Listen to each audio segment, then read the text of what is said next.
மகாபிரபு, சொல்லுண்ணா. இன்னைக்கு என்ன செய்தி கொண்டு வந்திருக்கீங்க? அது இருக்கட்டும், செய்திலாம் இருக்கட்டும். ஏதாவது வாடகைக்கு வீடு கிடைக்குமா? வாடகைக்கு வீடா? ஆ. என்னப்பா நீ தான் சொந்த வீடு வச்சிருக்க, எதுக்குப்பா வாடகைக்கு வீடு தேடிக்கிட்டு இருக்க? சொந்த வீடுலாம் வச்சு ஒன்றும் பண்ண முடியலண்ணா இப்போ. ஒன்றும் பண்ண பண்ண மெட்ராஸ்லாம் ஒன்றுமே பண்ண முடியல. என்னப்பா சொல்ற? கொஞ்சம் என்னன்னா 2022ல் சொத்து வரியை வந்து சென்னை மாநகராட்சி உயர்த்தினாங்க. ஆமா. இப்போ திரும்ப வந்து 6% சொத்து வரியை உயர்த்த போவதாக கூட்டத்தில் தீர்மானத்தை நிறைவேற்றியிருக்காங்க சென்னை மாநகராட்சி. சரி. அதனால சொத்து வரி கட்டி, எந்த வரி கட்டி, இந்த வரி கட்டிலாம் நம்மளால ஒன்றும் பண்ண முடியாது. ஆ, பேசாம சொத்துனா தானே நீ வரி போடுவ, ஆ. வித்துப்புட்டா என்ன பண்ணுவ? ம், ம். சரி, வித்துட்டு நம்ம வாடகை வீட்டுக்கு போயிடலாம் அப்படின்ற ஒரு ஒரு ஒரு மாஸ்டர் பிளான். பிளான் போட்டு இருக்கேன். அதனால வாடகை வீடு இருக்கா? வாடகை வீடுலாம் நிறைய இருக்கு. பாத்தியா, அதாவது மக்களுக்கு வந்து அத்தியாவசிய தேவைகளை பூர்த்தி செய்யணும் அப்படின்னு சொல்லிட்டு எங்க அரசு வந்து தொடர்ந்து நடவடிக்கை எடுத்துக்கிட்டே இருக்காங்க. அதனாலதான் இந்த சொத்து வரி போட்டு வருவாயெல்லாம் ஈட்டி, அதனால மக்களுக்கு வந்து நலத்திட்ட உதவிகளை செய்யறதுக்கு பிளான் பண்ணிக்கிட்டு இருக்காங்க. ஸோ இது வருஷமா சொத்து வரி ஏத்திக்கிட்டு இருப்பீங்க, அதுவும் 6%. அப்படி எப்படி கட்டுப்படி ஆகும்? இல்லப்பா, சென்னையில வீடு வச்சிருக்கவங்கலாம் யாரு? உயர் மட்டத்தில் இருக்கிறவங்க, பணக்காரங்க. அவங்ககிட்ட இருந்து வரியை வாங்கி ஏழை மக்களுக்கு கொடுக்குறோம். ஏழைகளுக்கான அரசு அப்படின்னு சொல்றது இது மூலமா தெரிய வருது. சரி, ரைட்டு. சொத்து வச்சுக்கிறவங்க எல்லாம் கொஞ்சம் பணக்காரங்க அப்படின்னே வச்சுப்போம். மெட்ராஸ்ல சொத்தே வாங்க முடியாம தானே சிலர்லாம் வாடகை எடுக்கிறாங்க. ஆமா. 50% மக்கள் வந்து சென்னையில வந்து வாடகை எடுக்கிறாங்க. ஆமா. அவங்களாம் எப்படி சமாளிப்பாங்க? நீங்க சொத்து வரி ஏத்துனீங்கன்னா வாடகை வந்து அந்த வீட்டோடைய உரிமையாளர் ஏத்திடுவாங்க. ஆமா. எப்படி சமாளிப்பாங்க அந்த இல்ல மக்கள்? தம்பி, அன்றாடம் கூலி அங்கேயே, அதாவது கிராமப்புறங்கள்ல வந்து தொழில் இல்ல, தொழில் வளர்ச்சி இல்ல அப்படின்னு சொல்லிட்டு தான், வருமானம் இல்லைன்னு சொல்லிட்டு தான் நகர்ப்புறத்தை தேடி வராங்க. அவங்க கிட்ட வந்து நீங்க இப்படி சுரண்டும் விதமாக செயல்பட்டீங்கன்னா இது எப்படிதான் இது வந்து மக்கள் வந்து ஜீரணிச்சுப்பாங்கன்னு தெரியல. நாங்க சுரண்டுறோம் சொல்றீங்க, ஆனா என்னன்னா மக்களுக்கு வந்து வயிற்றுல பசி சுரண்டுதே. அப்ப நாங்க வந்து இது மூலமா வரிகளை ஈர்த்து எல்லாருக்கும் கொடுக்கணும்ல. இப்ப காய்கறி விலை உயருது, பால் விலை உயருது, எல்லா விலையும் உயர்ந்துகிட்டே இருக்கு. இதுக்கெல்லாம் வந்து மக்கள்கிட்ட வந்து பர்ச்சேசிங் பவர் வரணும்னு நம்ம என்ன பண்ணணும்? இங்க இருந்து வாங்கி அங்க கொடுக்கணும். ஸோ இந்த மாதிரி வரிகளை ஈர்த்தாதான் நலத்திட்ட உதவிகள் செயல்பட முடியும். நீங்க எத்தனை தடவை நீங்க கேள்வி கேட்டாலும் இப்படிதான் மாத்தி மாத்தி சொல்லிக்கிட்டே. சரி, ரைட்டு. நம்ம இதுக்குள்ள வந்து பெருசா போக வேண்டாம். வாடகை வீடு இருக்கா இல்லையான்னு மட்டும் நாளைக்கு வரேன் சொல்லு. நம்ம அப்புறம் பேசுவோம். சரி. யாருமே இல்லாத கடையில யாருக்குடா தியாத்திர? உன் கடமை உணர்ச்சிக்கு ஒரு அளவே இல்லையாடா? நம்ம ஐயா, உங்க ஐயா ஸ்டாலின் ஐயா இது டெல்லி போயிருக்காருமே. ஆமா. அதாவது மோடி அவர்களை வந்து மற்றவங்களை பார்க்கணும், ஏதாவது ஒரு முதல்வரை பார்க்கணும் அப்படின்னா 15 நிமிடம் மட்டும்தான் டைம் கொடுப்பாராம். சரி. ஆனா எங்க தளபதியை பார்க்கறதுக்கு 45 நிமிடங்கள் வந்து டைம் கொடுத்துருக்காரு. நிறைய பேசியிருக்காங்க. ஆனா பேசினாலும் கூட, என்னதான் மத்திய அரசு கூட வந்து பேசினாலுமே, நாங்க திமுக கொள்கைகளை, எங்களுடைய அடிப்படை கொள்கைகளை விட்டு கொடுக்க மாட்டோம், மத்திய அரசோட இணக்கமா இருப்போம், ஆனா எங்க கொள்கைகள்ல உறுதியா இருப்போம்னு சொல்லியிருக்காரு. இதெல்லாம் சொன்னாரு, நீ பார்த்த? ஆமா, வந்திருக்கல பேட்டியில. சரி, ரைட்டு. மோடி அவர்களுக்கு தமிழ் தெரியாது, ஐயா ஸ்டாலின் அவர்களுக்கு இங்கிலீஷ், ஹிந்தி தெரியாது. எப்படி பேசியிருப்பாங்க? கம்யூனிகேட்டர் இருந்திருப்பாங்களோ? ஆமா. நீங்களாம் படம்லாம் பார்ப்பீங்கல்ல, அதில் பார்த்தீங்க அப்படின்னா 2 வெளிநாட்டு பெரிய தலைவர்கள் இருக்கிறப்ப நடுவில் ஒருத்தவங்க இருப்பாங்க. அவங்க வந்து 2 பேருக்கும் இது பண்ணி என்ன சொல்றது, 2 பேருக்குமே மீடியேட்டர் மாதிரி இருப்பாங்க. அது மட்டும் இல்லாமல் 2 பேருக்குமே இங்கிலீஷ் தெரியும், ஓரளவுக்கு இங்கிலீஷ் 2 பேருக்குமே தெரியும். அப்படிங்கறதுனால அந்த கம்யூனிகேஷன்ல எந்த பிரச்சனையும் வந்திருக்காது. ஆனா அவங்க என்ன பேசுனாங்க அப்படிங்கறதான் முக்கியமா இருக்கும். இல்ல, அந்த கோரிக்கை என்ன கொடுத்தார் ஸ்டாலின் அவர்கள்னு சொல்லலாம்ல. அதான், அந்த கோரிக்கையெல்லாம் எனக்கு தெரியாது. அவர் பேசினாலே நல்ல விஷயமா பேசியிருப்பாரு அப்படிங்கறதான் எங்களுடைய கருத்து. என்ன கோரிக்கை கொடுத்திருக்காரு அப்படின்னு சொல்லிட்டு பேப்பர்ல வருது. நான் கூட 2 படிச்சேன். என்ன அப்படின்னா, இந்த மெட்ரோ 2வது ஸ்பேஸ் நடக்குது இல்லையா, 2வது திட்டம் நடக்குது இல்லையா, அது கொஞ்சம் நிதிலாம் வந்து கொஞ்சம் ஒதுக்கி கொடுங்க. அப்புறம் மீனவர்களுடைய கைது நடக்குது, தமிழ்நாட்டு மீனவர்கள் கைது, அதெல்லாம் கொஞ்சம் பார்த்து கொஞ்சம் சரி பண்ணி கொடுங்க, அங்க இருக்கிறவங்களாம் ரிலீஸ் பண்ணி கொடுங்க, இனிமே நடக்காம அதை கொஞ்சம் பார்த்துக்கோங்க அப்படின்லாம் வந்து சில கோரிக்கைகளை வந்து கொடுத்திருக்காரு மோடி அவர்கள்கிட்ட ஸ்டாலின் அவர்கள் அப்படின்னு சொல்லிட்டு நான் பேப்பர்ல படிச்சேன் அப்படின்னு வந்துட்டு இருக்கு. அதே மாதிரி அப்புறம் வெளியே வந்துட்டு பிரஸ் மீட்ல வந்து அவர் பேசுறாரு, நிறைய கேள்விகள் வந்து பத்திரிகையாளர்கள் கேட்கிறாங்க. அப்ப வந்து முதல்ல தமிழ்ல வந்து அவர் சொல்றாரு, பிறகு வந்து ஆங்கில ஊடகங்கள் வந்து ஆங்கிலத்தை பதில் சொல்லுங்க அப்படின்னு சொல்றாங்க. அதுக்கு வந்து அவர் வந்து ஆல்ரெடி டோல்டு அப்படின்னு வந்து சொல்றாரு. அது இப்போ வந்து கொஞ்சம் ட்ரோல் மெட்டீரியலாக மாறிக்கிட்டு இருக்கு. ஒரு ஆங்கிலம் தெரியல அப்படின்றதுக்காகவே ஒரு மனிதரை வந்து நம்ம திறமை இல்லாத மனிதர் அப்படின்ற அளவு கொண்டு போனோமா அப்படின்னு ஒரு கேள்வி எனக்குள்ள இருக்கு. நான் உங்களுக்கு அந்த கேள்வி இருக்கு, நீங்க எங்க பக்கம் வந்துட்டீங்க. இருந்தாலுமே இது தெரியாம நிறைய பேர் வந்து அவரை ட்ரோல் பண்ணிக்கிட்டு இருக்காங்க. அவங்களுக்கு நான் இப்போ ஒரு பதில் சொல்றேன். அதாவது அந்த கூட்டம் பாத்தீங்க அப்படின்னா நிறைய கூட்டமா இருக்கு. அந்த கூட்டத்துல இருக்கிறவங்க கேள்வி கேட்கிறப்ப அவருக்கு சரியா விழல. அதாவது இந்த பக்கம் ஒருத்தவங்க கேள்வி கேட்பாங்க, இந்த பக்கம் ஒருத்தவங்க கேள்வி கேட்பாங்க. அப்படிங்கிறப்ப அவருக்கு சரியா கேட்டிருக்க வாய்ப்பு இல்ல. அதனாலதான் இப்ப என்ன சொல்றது, அவர் வந்து இந்த மாதிரி என்ன சொல்றது, ஆல்ரெடி டோல்டு அப்படின்ட்டாரு. சோ இதை வந்து மத்தவங்க எல்லாம் கலாய்க்கிறாங்களே, நீங்க வந்து எல்லா விஷயமும் ஒழுங்கா பேசிடுவீங்களா? பேச்சு திறமை அப்படிங்கிறது ஒரு திறமை, அது நிறைய பேருக்கு இருக்கும், நிறைய பேருக்கு இல்லாம இருக்கும். இதனால ஒரு முதல்வரை விமர்சிக்கிறவங்களை வந்து என்ன சொல்றதுன்னே நமக்கு வந்து தெரியல. சரி, அதை விடுங்க. கொடுத்த கோரிக்கை நிறைவேறுமா நிறைவேறாதா அப்படின்றத பொறுத்து தான் அவருடைய ஆளுமை வந்து நம்ம வந்து ஜட்ஜ் பண்ண தவிர அவருக்கு ஆங்கிலம் தெரியுதா, ஹிந்தி தெரியுதா, தமிழ் தெரியுதான்றதை பற்றி நம்ம கவலை கிடையாது. நல்லா ஆட்சி செய்யறாரா அப்படின்றத பொறுத்து தான். 6% ஏத்தாம வந்தா சரிதான் சொத்து வரி. ஓகே, நீங்க இந்த கோரிக்கையெல்லாம் சொன்னீங்க. இந்த கோரிக்கைகளுக்கு பின்னாடி இன்னொரு கோரிக்கையும் இருக்கு. அதாவது முத்தமிழறிஞர் டாக்டர் கலைஞர் அவர்களுக்கு வந்து பாரத ரத்னா விருது கொடுக்கணும் அப்படிங்கிற கோரிக்கையும் வச்சிருக்காங்க. அது யாருக்கும் தெரியாது. அது வந்து ஆனா பாஜகவும் திமுக உங்க ஆட்களும் வந்து சண்டை போட்டுக்கிற மாதிரி தான் இருக்குது. ராஜ்நாத் சிங் அவர்கள் வந்து இங்க கலைஞர் அவர்களுடைய நாணயத்தை வந்து வெளியிடுறாரு. ஆமா, அவங்க என்னடான்னா சரி அப்படின்னு ஆளை அனுப்பி விடுறாங்க. அப்புறம் பாரத ரத்னா கலைஞருக்கு கொடுக்கலாம் அப்படின்னும் போது சரி ஓகேன்றாங்க. என்னதான் இது? இன்னும் ஓகே சொல்லல, கோரிக்கை வச்சிருக்கீங்க. அது அவங்க ஓகே சொல்ற நிலைமையில தானே இருப்பாங்க. ஆமா, ஏன்னா அவரு இவ்வளவு பெரிய தலைவருக்கு கொடுக்காம விட்டுருவாங்களா? அவங்களுமே கொஞ்சம் அரசியல்லாம் தெரியும்ல. சோ இவ்வளவு பெரிய அரசியல் தலைவர் இத்தனை வருஷமா தமிழகத்தை ஆண்டிருக்காரு. உலக தமிழர்களின் ஒரே முகம் அப்படியே இல்ல, நான் அப்படிதான் சொல்லுவோம்.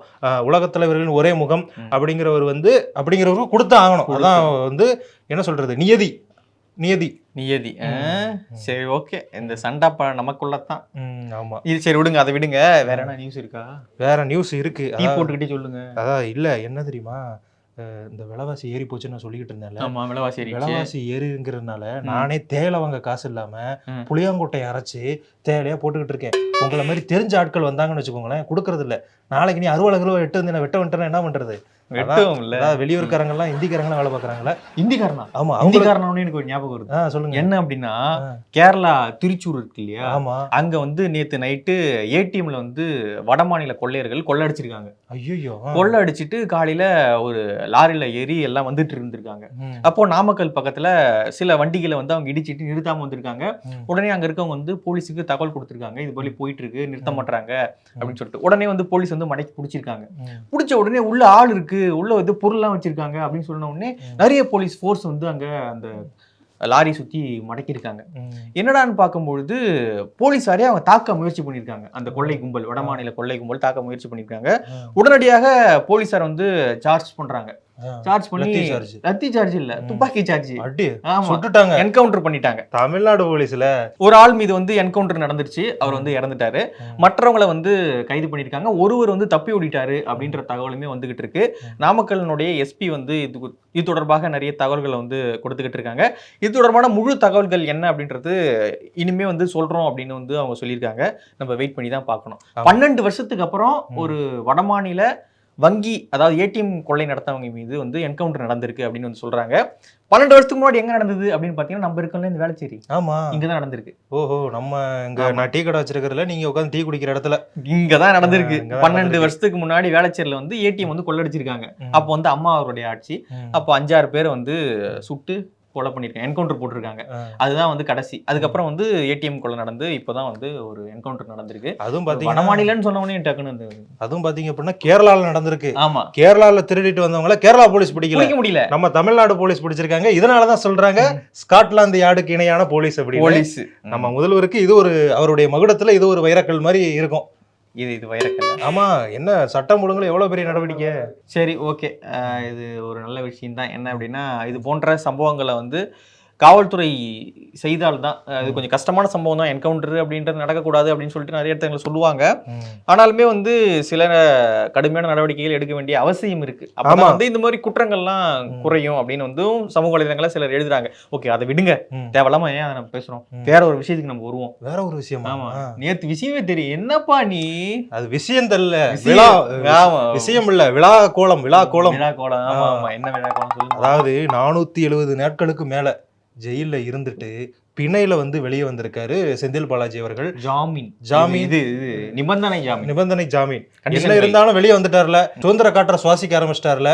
அவ்வளவு பெரிய தியாகி, தியாகி விட்டு நினைச்சேன். அதான் அவ்வளவு பெரிய தியாகி வந்து இப்ப வெளியே வந்திருக்காரு அப்படிங்கிறப்ப அது ஒரு மிகப்பெரிய விஷயம்.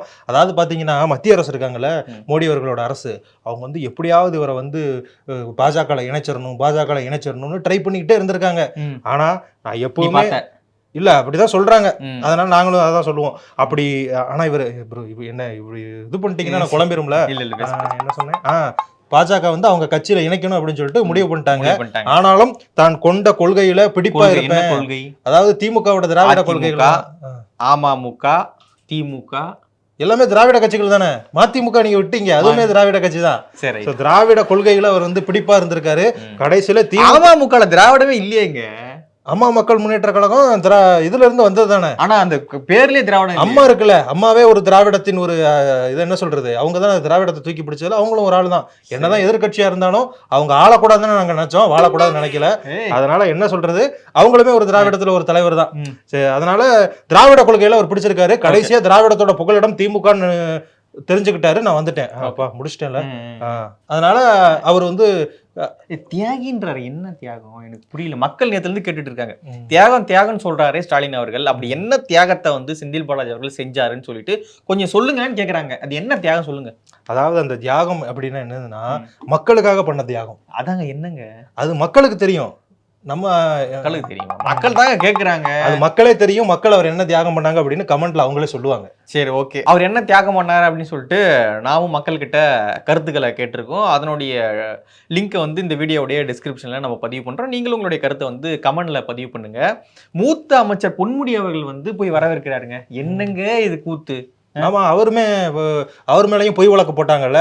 அவர் எல்லாம் பொய் வழக்கு தானே. ஆமா, எதுவுமே மெய் வழக்கே கிடையாது, எல்லாமே பொய் வழக்கு தான். அப்ப கரைப்படியாத கரங்களா நீங்க? கரைப்படையும் இல்ல, என்ன சொல்றது, அந்த கரங்கள்ல வந்து தங்கத்துல வந்து கிளவுஸ் செஞ்சு போடணும், அந்த அளவுக்கு சுத்தமான கரங்கள். அப்படியா? ஆமா. சோ என்ன சொல்றது, இந்த பொய் வழக்கா போட்டு போட்டு போட்டு ஒருத்தன பண்ணி இது பண்றாங்க. சொல்றாங்க நிறைய நிபந்தனை வந்து விதிச்சிருக்காங்க செந்தில் பாலாஜி அவர்கள். ஆமா, இந்த நிபந்தனை எல்லாம் ஒரு சமாளிச்சுக்கிட்டு அவர் வெளியில இருக்கிறத விட உள்ளே இருந்திருக்கலாம்.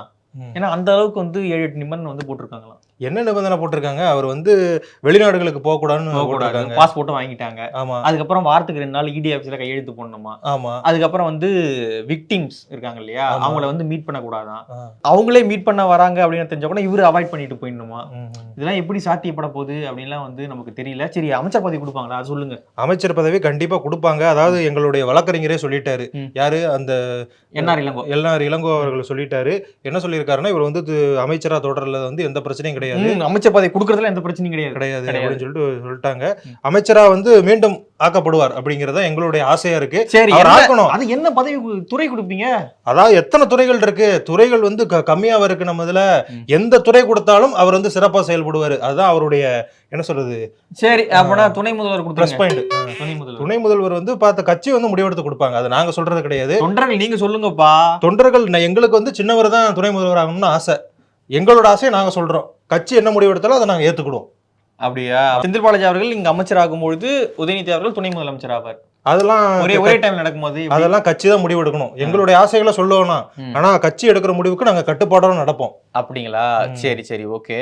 சரி, அப்புறம் என்ன இருக்கா செய்தி, என்ன இருக்கா? வேற ஒரு செய்தி இருக்கு. ஆனா என்னன்னா, எங்க ராகுல் காந்தி இருக்காருல்ல, ஆமா, எங்க இந்திய அளவுல அவர் தான் தலைவர். ஆமா, இளம் நேரு. அவர் என்ன சொல்றாங்க அப்படின்னா, இந்த ஒரு டிவி பேட்டி நடந்திருக்கு.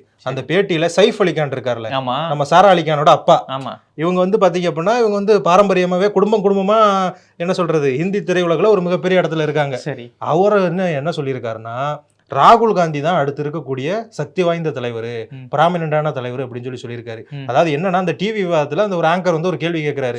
அரவிந்த் கெஜ்ரிவால், பிரதமர் நரேந்திர மோடி, அப்புறமா ராகுல் காந்தி, இந்த 3 பேத்துல யார் வந்து சக்தி வாய்ந்த தலைவரா இருக்காரு, உங்களுக்கு வந்து ப்ராமிசிங் லீடர் அப்படின்னு சொல்லிட்டு கேட்டிருக்காங்க.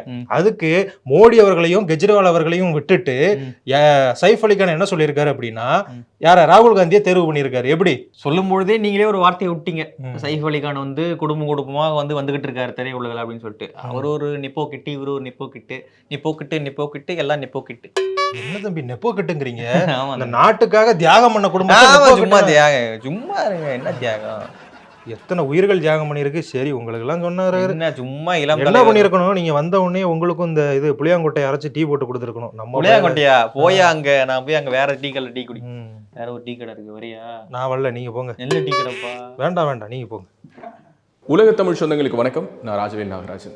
பேசு தமிழா பேசு வலையொலியுடைய வளர்ச்சிக்கு நீங்களும் உறுதுணையாக இருக்கணும்னு நினச்சிங்கன்னா, இந்த வீடியோடைய டிஸ்கிரிப்ஷனில் இருக்கக்கூடிய ரேசர் பே லிங்கை கிளிக் பண்ணுங்கள். அந்த லிங்க்கில் போயிட்டு உங்களுக்கு விருப்பமான தொகையை பேசு தமிழா பேசுவனுடைய வளர்ச்சிக்கு உங்களுடைய பங்களிப்பாக நீங்கள் கொடுக்கலாம். நன்றி, வணக்கம்.